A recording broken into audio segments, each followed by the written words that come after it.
Hosea 4 ayat 6. Umatku binasa karena tidak mengenal Allah atau kurang pengetahuan. Karena engkaulah yang menolak pengenalan itu, maka aku menolak engkau menjadi imamku. Perhatikan, pengetahuan dan imam itu ada hubungan. Jadi kalau kita adalah imamat yang rajani, kita tidak boleh lepas dari pengetahuan. Harus mencari pengetahuan. Karena engkau melupakan pengajaran Allahmu, maka aku akan melupakan anak-anakmu. Oke, sampai di situ. Jadi rupanya pengajaran itu berhubungan erat dengan anak-anak kita. Setuju ya? Bukan saya yang bicara tapi firman. Nah, pertama, kita imamat yang rajani tidak bisa lepas dari mencari pengetahuan di dalam firman Tuhan. Karena justru apa yang kita tidak tahu itu bisa membunuh kita, bisa mematikan kita. Jadi dibilang kami nggak tahu, nggak apa-apa. Salah, kan menurut ayat ini justru kita tidak tahu itu bisa membahayakan kita. Menurut ayat ini, apalagi ada hubungannya dengan imam. Seorang imam yang tidak bertumbuh dalam pengetahuan, itu akan membahayakan kehidupannya. Kemudian juga pengajaran itu yang kita dapat akan mempengaruhi anak-anak. Bapak Ibu Saudara bisa browsing di YouTube sekarang hamba-hamba Tuhan yang dipakai Tuhan luar biasa. Anak-anaknya nggak kemana-mana kok. Anak-anak itu menjadi hamba Tuhan semua. Dan ketidaktahuan itu menular, saudara. Oleh karena itu kita perlu bertumbuh dalam pengetahuan supaya apa yang kita tahu itu menular kepada orang-orang dan memberkati. Contoh, pada waktu lagi gonjang-ganjing grace, gitu kan, ada beberapa orang mengatakan hati-hati dengan hyper grace. Karena yang dia tahu grace itu hyper, dia tahu grace itu hyper dan bahaya. Lalu dia katakan hati-hati dengan hyper grace. Itu sebetulnya adalah satu pernyataan ketidaktahuan. Ya, pernyataan ketidaktahuan dan itu menular. Menular dari hamba-hamba Tuhan yang sudah punya pengalaman pelayanan puluhan tahun, sudah punya buah-buah pelayanan. Karena ketidaktahuan itu dia mengatakan hati-hati dengan hyper grace itu menular ke banyak orang, ke orang-orang senior dalam pelayanan. Coba kita buka ayatnya di Roma 5 ayat 20. Ya, ini saya beri contoh sebelum saya masuk ke dalam materi. Betapa bahayanya ketidaktahuan menular, apalagi kalau yang bicara itu adalah hamba-hamba Tuhan yang sudah punya track record yang baik, ya, track record yang baik dan hamba-hamba Tuhan yang berhati tulus. Sementara Roma 5 ayat 20 bilang seperti ini, hukum Taurat ditambahkan supaya pelanggaran menjadi semakin banyak, di mana ada dosa bertambah banyak, ya, dosa tambah banyak, di situ kasih karunia berlimpah-limpah. Perhatikan bertambah banyak itu memakai kata yang lain dengan berlimpah-limpah. Tambah banyak pleonazo itu bertambah, dosa bertambah, dosa bertambah. Nah berlimpah-limpah itu adalah huper, ada dua kata huper, perisio. Perisio itu adalah membayar yang atas. Jadi misalnya ada dosa dibayar, ya, diampuni, tapi ada kata huper. Dari kata huper itulah menjadi hyper. Disitulah kasih karunia hyper perisio atau huper perisio. Jadi kalau kita katakan hati-hati dengan hyper grace, salah atau benar? Salah. Karena grace itu selalu hyper. Kalau tidak hyper itu tidak grace, itu namanya agamawi. Ya, jadi ketidaktahuan ini membuat banyak orang mengatakan hati-hati dengan hyper grace. Lalu saya bilang, kamu gak ngerti firman Tuhan. Enggak, itu ada hyper grace yang berdosa gak apa-apa. Loh kalau gitu kenapa kita gak berani katakan hati-hati dengan Yesus, hati-hati dengan Injil. Karena Alkitab jelas mengatakan ada Yesus yang lain dan ada Injil yang lain. Kenapa kita tidak berani mengatakan hati-hati dengan Yesus kepada gereja Tuhan? Sementara banyak hamba-hamba Tuhan yang hatinya tulus murni baik di hadapan Tuhan, berani berkata hati-hati dengan hyper grace. Saya mau bicara ini lebih dalam, ya, supaya kita semua tidak terpengaruh. Grace itu harus hyper, ya. Kalau tidak hyper tidak grace. Karena grace itu adalah hubungan atau kasih karunia adalah Allah berbicara kepada kita. Allah mempengaruhi pola pikir kita, Allah mempengaruhi kesehatan kita melalui komunikasi. Oleh karena itu saya minta kita buka Roma 5 ayat 1 dan 2, ini penting sekali, ayat 1 dan 2. Karena apa yang kita tidak tahu itu membunuh kita. Banyak orang jadi alergi dengan grace, dengan kasih karunia, padahal sistem pemerintahan dalam kerajaan Allah itu kasih karunia. Dan kasih karunia adalah spirit of grace. Ya. Dan di dalam spirit of grace banyak pengetahuan untuk kita para imam. Ya. Sebab itu kita yang dibenarkan karena iman. Karena iman kita masuk ke dalam hidup dalam damai sejahtera Oke, iman mengakses hidup dalam damai sejahtera. Ayat 2, oleh dia kita juga beroleh jalan masuk oleh iman, sekali lagi muncul iman, kepada kasih karunia. Jadi karena iman kita mengakses hidup di dalam damai sejahtera dengan Tuhan. Oleh iman kita masuk ke dalam kasih karunia, artinya kasih karunia adalah hidup dalam damai sejahtera dengan Tuhan. Itu definisi Alkitab.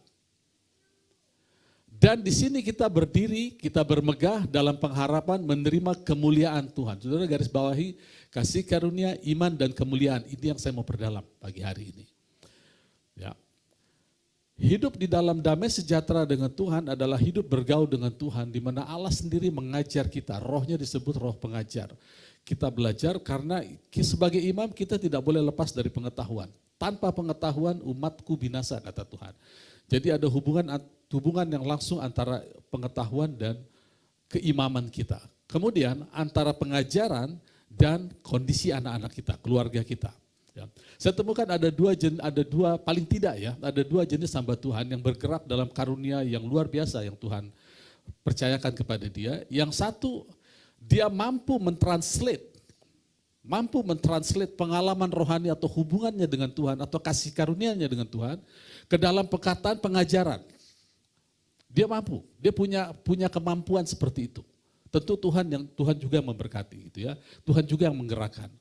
Sehingga apa yang dia dapat dari Tuhan itu dia bisa translate dengan baik kepada perkataan kebenaran. Perkataan kebenaran inilah yang memerdekakan banyak orang. Membuat, kalau saudara itu bisa, aku juga bisa. Tapi ada satu jenis hamba Tuhan lagi yang entah kurang mampu atau nggak mau mentranslate pengalamannya ke dalam perkataan kebenaran. Sehingga akhirnya orang melihat hamba Tuhan ini sakti ya. Kok dia bisa menyembuhkan orang? Kok dia bisa lakukan? Oh mungkin dia kekudusannya luar biasa. Mungkin dia dari kecil nggak pernah nyontek atau dia nggak pernah berbuat salah. Sehingga jemaat menjadi penonton. Tidak tertransformasi. Ya. Tidak menjadi murid yang baik dalam kerajaan Allah. Karena hamba Tuhan yang model 2 ini tidak mampu dengan baik mentranslate pengalaman rohani atau hubungannya dengan Tuhan ke dalam perkataan kebenaran. Padahal maksud Tuhan bicara sama seseorang itu adalah supaya dia bisa mentranslate ini. Dan lebih lanjut nanti Tuhan ingin bicara langsung kepada setiap anak-anaknya, tidak melalui orang lagi. Saya pernah katakan kalau sampai kita berdoa, Tuhan aku mau berdiri bagi jemaatku, aku mau berdiri bagi bangsa ini. Itu perkataan ilegal saudara. Karena satu-satunya yang boleh berdiri sebagai pengantara yang sah antara Allah dan manusia hanya manusia Yesus. Kalau kita katakan aku mau berdiri bangsa ini, berarti kita pecat Tuhan Yesus sebagai pengantara, kita ganti kita menjadi pengantara. Gak boleh. Sekalipun itu terjadi hanya boleh beberapa saat saja. Setelah itu Tuhan ingin dia langsung berurusan dengan setiap kita. Karena perkataannya itu akan merubah banyak orang. Ya. Jadi itu definisi grace yang original oleh Alkitab. Pak, bukannya grace itu unmerited, undeserved, unearned. Kita tidak bisa merit, tidak bisa dapatkan, tidak bisa perjuangkan.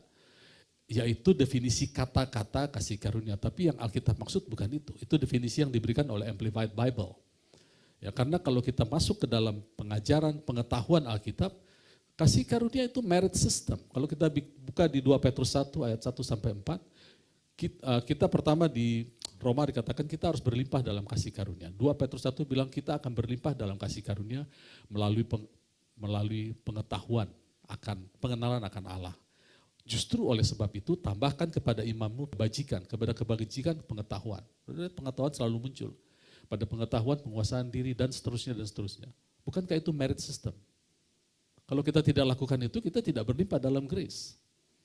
Jadi kalau kalau ada orang bilang, Pak, grace itu unmerited, no, merit system. Masuk ke dalam grace, unmerited, undeserved. Masuk ke dalam kasih karunia, duduk bersama Allah, itu tidak ada syaratnya, asal mau saja. Tapi setelah di dalam, yang namanya guru sama murid ada syarat dong. Guru ngajar, murid harus ngerti. Kalau murid tidak mau mengerti, ya gak jadi. Ya, itu yang saya katakan bisa membunuh. Apa yang kita tidak tahu bisa membunuh. Kita sambil contoh Daud ya. Kita buka ayatnya di 1 Samuel 22 ayat 2. Di awal-awal karir Daud. Ya.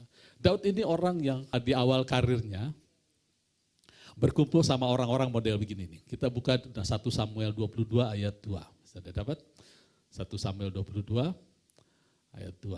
Saya mau tunjukkan betapa powerfulnya kasih karunia dan kemuliaan. Ya. Lalu Daud pergi dari sana melarikan diri ke Gua Adulam, ya, karena waktu itu dia dikejar-kejar oleh Saul. Ketika saudara-saudaranya dan seluruh keluarganya mendengar hal itu, pergilah mereka ke sana mendapatkan dia. Lalu ayat 2, berhimpunlah juga kepada setiap orang yang dalam kesukaran, orang-orang dalam kesukaran, orang yang dikejar-kejar tukang piutang, lihat ya, ini orang-orang ini, bukan orang-orang benar ini. Setiap orang yang sakit hati, nah ini ngumpul sama Daud semua, maka ia menjadi pemimpin mereka, Daud menjadi pemimpin mereka, bersama-sama dengan dia ada kira-kira 400 orang. Saudara bayangkan gini ya, kita ngerti dengan siapa kita bergaul kita akan menjadi seperti orang itu. Ya ternyata kalau kita di dalam kasih karunia Tuhan itu tidak berlaku. Setuju ya? Daud ini ngumpul dengan orang-orang yang terlibat hutang, orang-orang yang sakit hati, orang-orang yang tidak bagus perangainya. Tapi apa yang terjadi setelah dia mengumpul dengan orang-orang seperti ini, dalam hati kita, Daud akan menjadi salah satu seperti orang, dia akan pahit. Ternyata tidak. Justru orang-orang ini akan menjadi pahlawan-pahlawan dan orang-orang perkasa bersama dengan Daud. Luar biasa, karena Daud punya hati perjanjian baru. Coba kita buka ayatnya supaya kita sama-sama melihat. 2 Samuel 17 ayat 10. Satu kali Absalom itu memberontak terhadap Daud, lalu dia minta nasihat. Nah salah seorang yang mengenal Daud dari awal memberi nasihat seperti ini. 2 Samuel 17 ayat 10. Ya ini dia. Saya ingin, ada? Oke. Maka,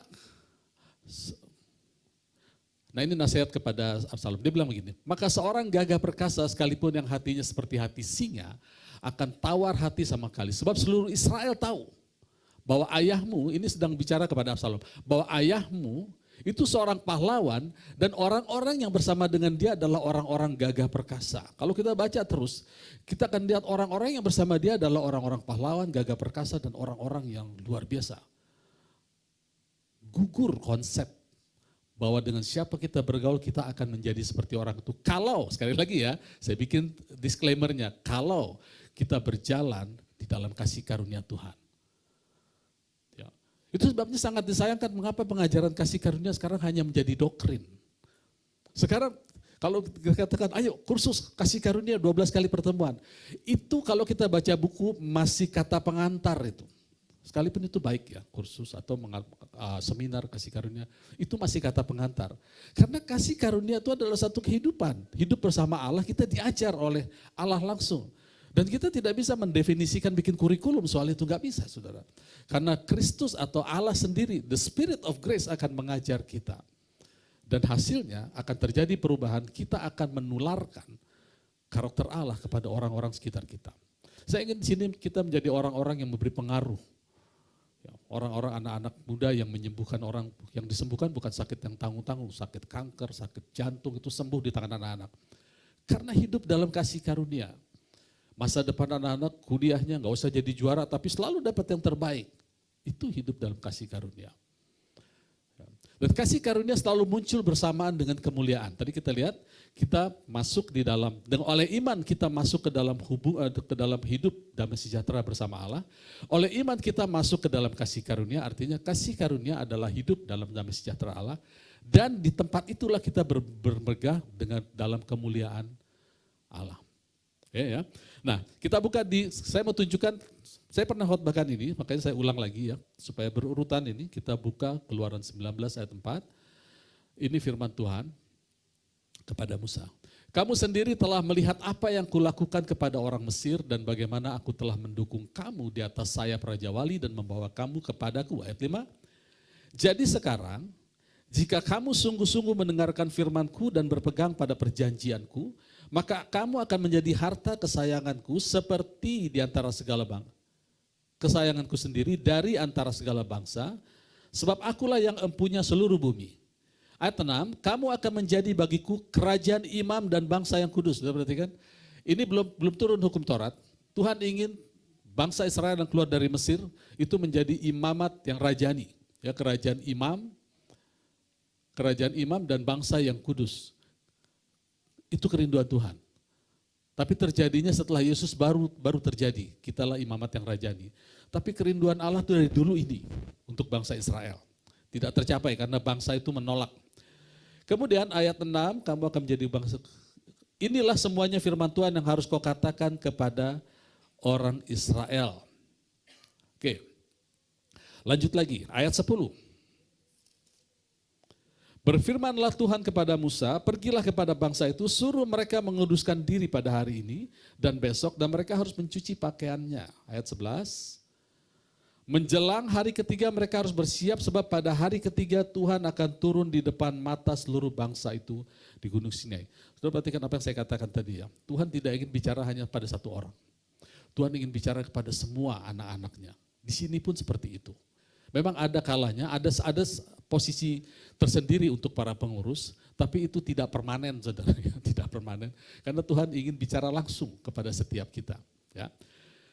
Sama seperti di kasus ini. Kemudian ayat 16 kita loncat.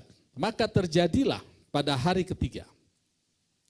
Pada waktu terbit fajar ada guru dan kilat awan padat di atas gunung dan bunyi sangkakala keras sehingga gemetar seluruh bangsa yang ada di perkemahan. Jadi Tuhan ingin bicara, bangsa itu ketakutan, Musa tidak ketakutan. Ya. Bangsa itu ketakutan, saya mengerti karena bangsa itu bangsa budak. Ya. Dan bangsa itu tidak berjalan seperti Musa berjalan bersama Allah.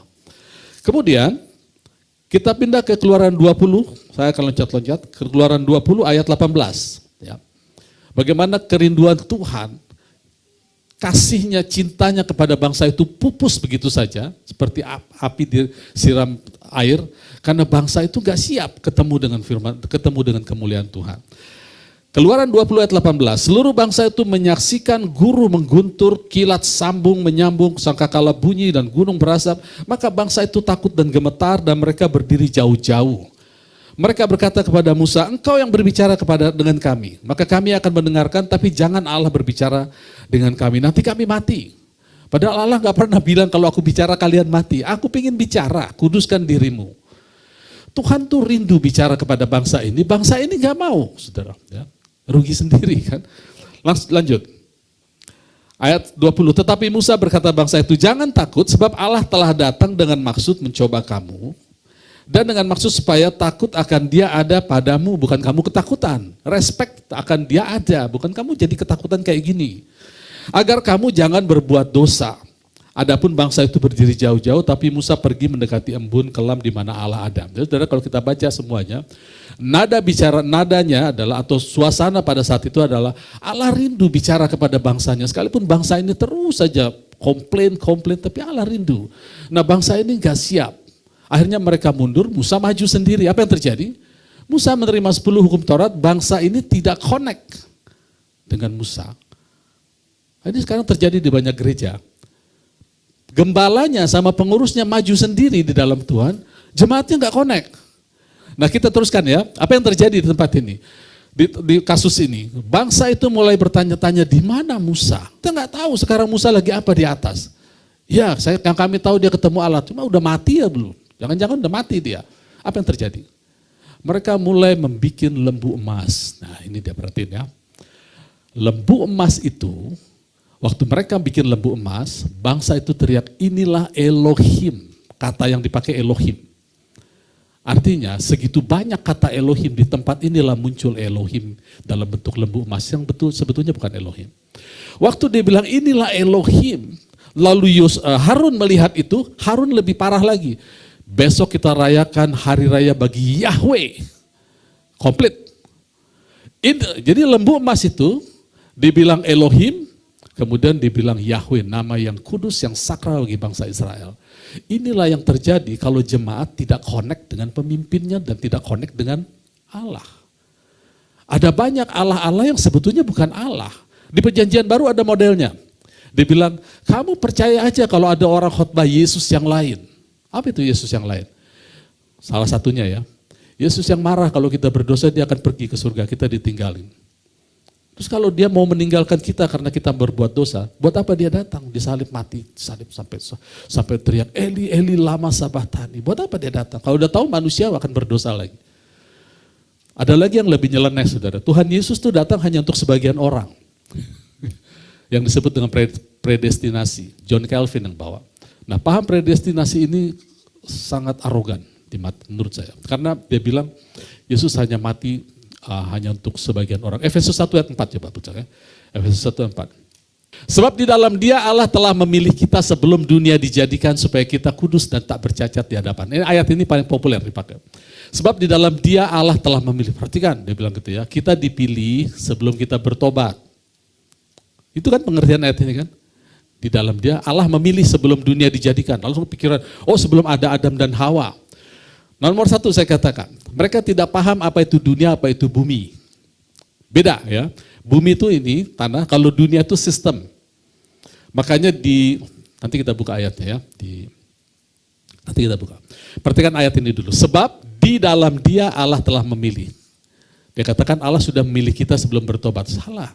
Kan kalimatnya bilang di dalam Dia. Kita harus di dalam Dia dulu. Bagaimana kita ada di dalam Dia? Dengan percaya, dengan lahir baru. Kalau kita nggak lahir baru, kita nggak pernah ada di dalam Dia. Barang siapa percaya kepadaku, Dia akan kutarik. Kita ada di dalam Dia. Baru itu kita menjadi dipilih di dalam Dia. Kalau kita lihat di Efesus 2 ayat 11, kalau tidak salah, di luar Dia kita tidak punya ketentuan apa-apa. Karena itu ingatlah dahulu kamu sebagai orang bukan Yahudi menurut daging disebut orang yang tidak bersunat oleh mereka yang menamakan dirinya sunat. Yaitu sunat lahiriah ayat 12. Bahwa waktu itu kamu tanpa Kristus, jadi belum ada di dalam Kristus. Tidak termasuk keluargaan Israel, udah tidak di dalam Kristus, tidak di dalam Israel lagi. Tidak mendapat bagian dalam ketentuan yang dijanjikan. Jadi ketentuan itu hanya ada di dalam Kristus. Sekalipun orang Israel kalau tidak lahir baru, tidak punya ketentuan. Jadi paham predestinasi bilang tidak, kita ditentukan untuk selamat, baru kita dimasukkan ke dalam Kristus. Oh kalimatnya enggak begitu kok. Efesus 1 ayat 4 jelas, di dalam Dia kita dipilih sebelum dunia dijadikan. Kita buka sekarang, saya mau tunjukkan bedanya dunia dengan bumi ya. 2 Petrus 3 tentang bahwa oleh air itu bumi yang dahulu telah binasa dimusnahkan oleh air bah. Coba di switch ke King James. Terjemahan bahasa Indonesia agak kurang pas. Bukan bumi ya. Whereby by the word that then was. Word. Bukan earth. Being overflowed, perish. Jadi dunia zaman dulu, ini cerita soal apa? Nabi Nuh. Dunia di mana sistemnya manusia sudah jatuh dalam dosa. Kemudian ayat selanjutnya, but the heaven and the earth. Saudara perhatikan muncul kata earth, bukan word. Heaven and earth, ini bahasa Indonesia aja deh. Bahasa Indonesia juga terjemahannya benar. Tapi langit dan bumi yang sekarang terpelihara dari api disimpan untuk hari penghakiman dan kebinasan orang-orang fasik. Ingat kita dihakimi dengan perkataan Tuhan yang baik, orang fasik binasa. Jadi bumi yang sekarang tetap terpelihara oleh kata Tuhan, waktu Tuhan katakan jadilah terang, jadilah binatang. Semua bermultiplikasi, itu yang memelihara adalah firman, memelihara bumi. Tapi wordnya ganti-ganti. Waktu bumi itu diisi oleh Adam dan Hawa sebelum berdosa, itu dunianya sendiri. Kemudian waktu Adam dan Hawa berdosa, ada dunia baru di mana bumi diperintah atau dihidupi oleh orang anak-anak Allah yang sebagian lagi anak-anak raksasa.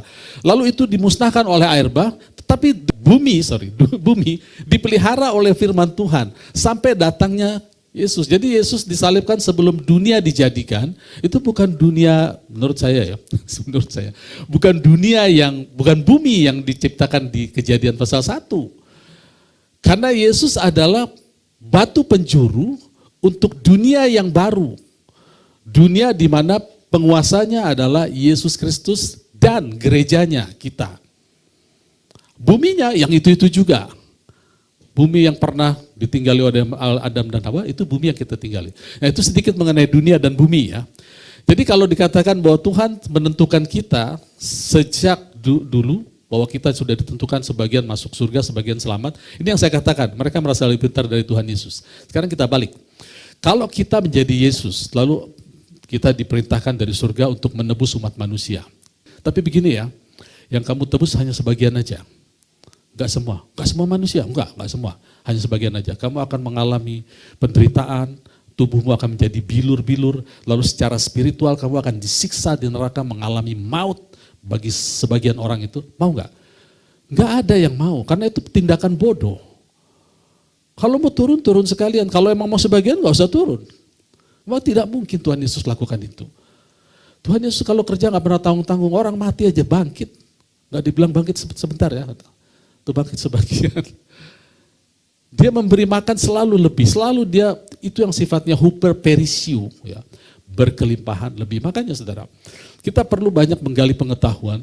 Doakan kami di sini supaya pengetahuan itu sampai kepada setiap kita. Kalau saya betul-betul punya kerinduan lah, dari dulu kita buka di sana, saya punya kerinduan setiap jemaat kalau sakit nggak usah telepon. Bukan kita nggak mau ditelepon ya, bukan kita, saya, Pak Liberty, Pak Wagem nggak mau ditelepon. Saya mau setiap jemaat bisa menyelesaikan masalahnya bersama Kristus. Masalah apapun di tempat ini. Masalah pekerjaan, masalah penyakit, masalah apapun. Sebut saja yang bisa disebut. Itu bisa selesai. Kalau nggak bisa nanti kita bisa sepakat sama-sama, doa sama-sama. Itu kerinduan saya.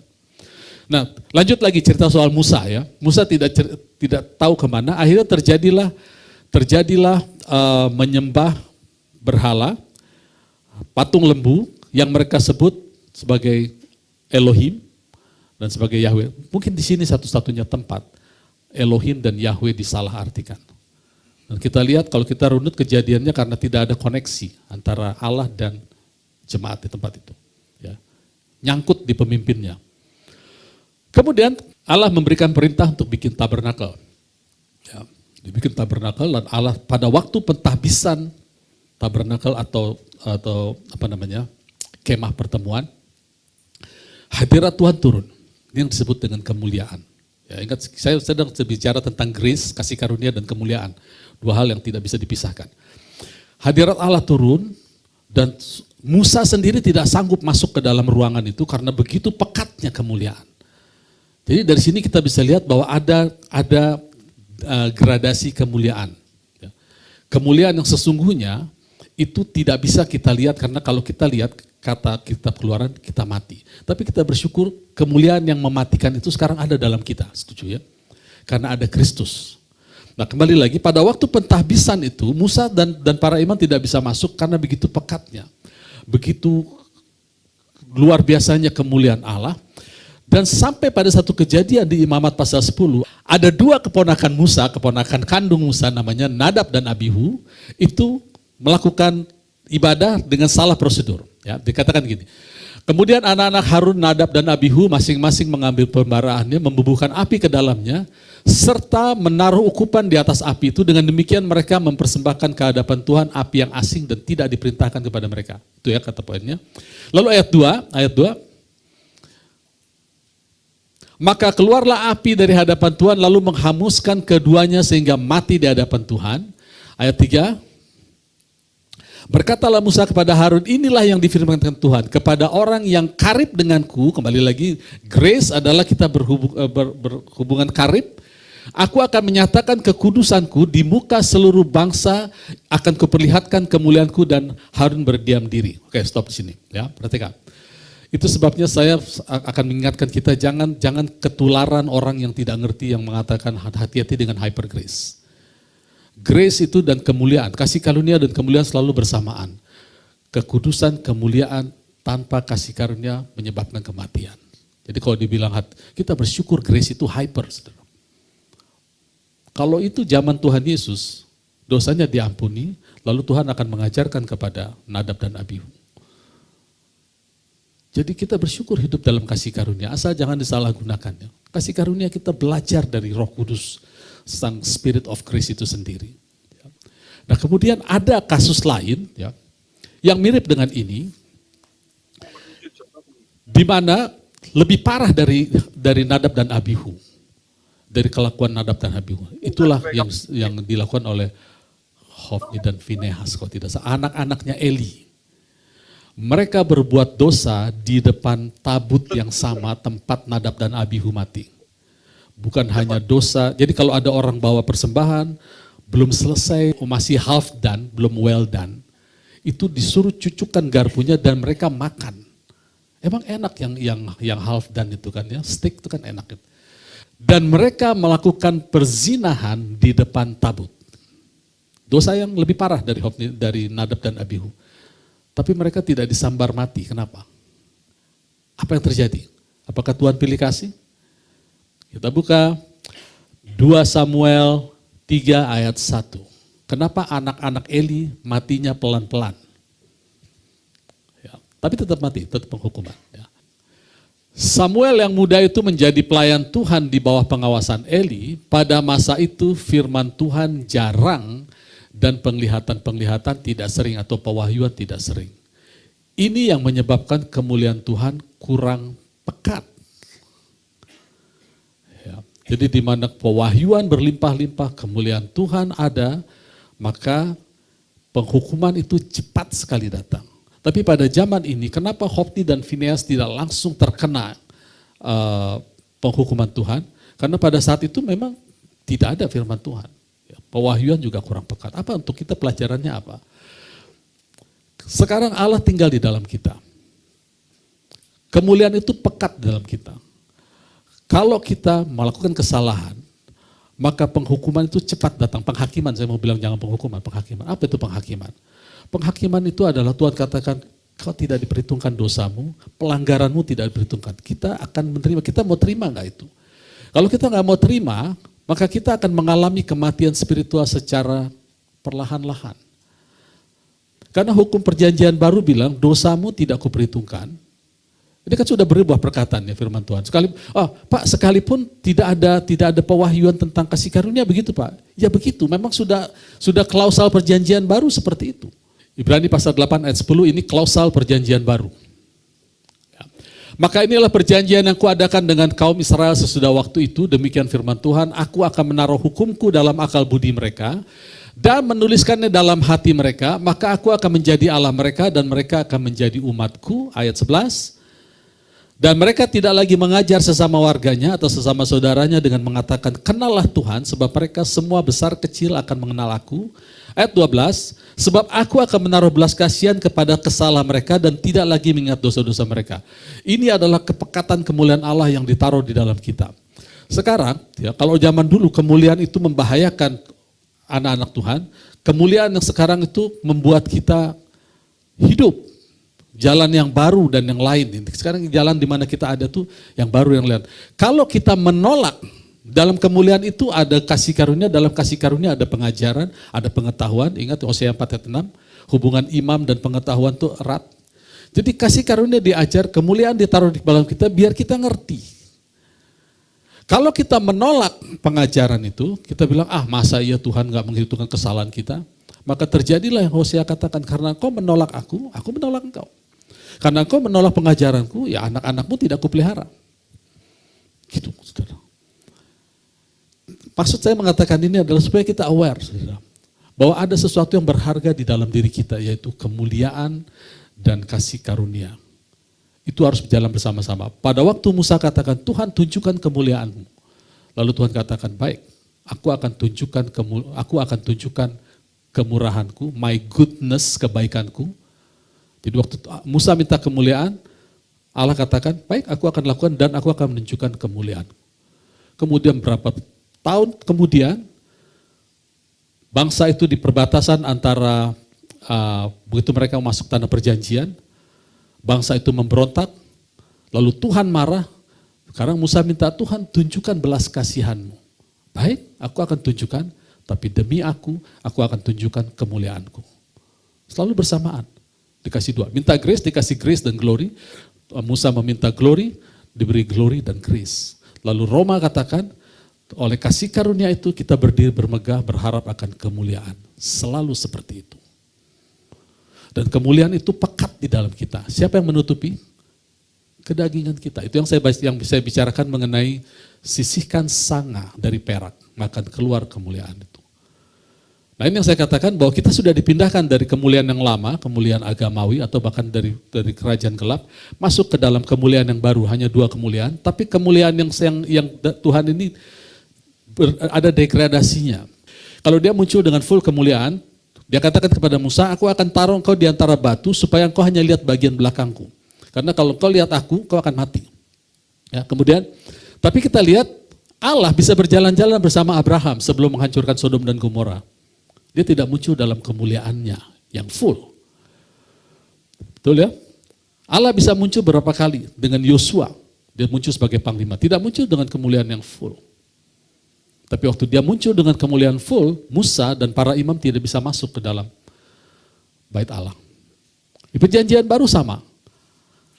Allah dalam Yesus setelah dia bangkit, dia muncul pada waktu Petrus dan Yohanes dan teman-temannya menangkap ikan. Lalu mereka lihat Tuhan, mereka tidak mati.